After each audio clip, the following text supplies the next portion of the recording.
Cute voice message পাঠিয়েছে, এত cute একটা ছেলে। তারপরে হচ্ছে আমি সাথে সাথে ওকে বলি তুমি আমার বিয়ে করবে, আমাকে বলে যে হ্যাঁ।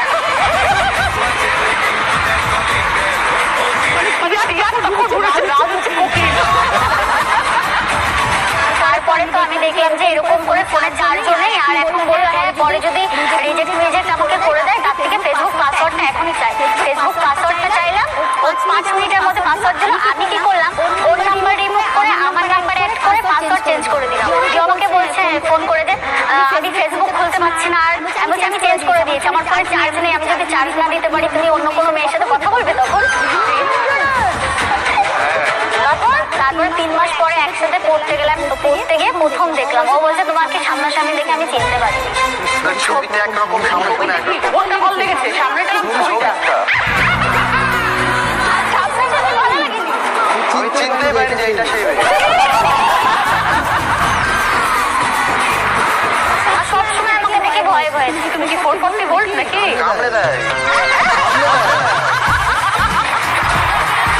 আমি বলি তুমি চুপচাপ থাকবা, ছোট মানুষ সেম বয়সে চুপচাপ থাকবা, আমি তোমাকে ঠিক করে চালাবো। এখন বড় হয়েছে, এখন তো ছোট আছে না, অন্য মেয়ে যদি পছন্দ করে না, এই বাচ্চা ছেলে। ঠিক আছে তোমার বউয়ের কিন্তু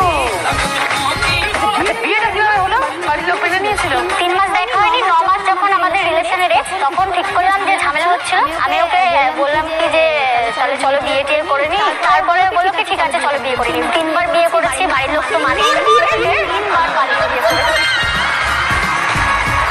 প্রথমবার মন্দিরে করেছি প্রথমবার, কেউ মানলো না? মানলো না। পরের বার করলাম, প্রবলেম। পরের বার কোথায় করলে?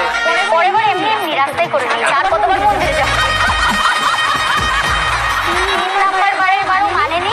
4 নাম্বার বার যখন দেখলো যে না আর হবে না, এদের যতই একটাই আবার বারবার বিয়ে করছে, লোকজন জানবে, মেনে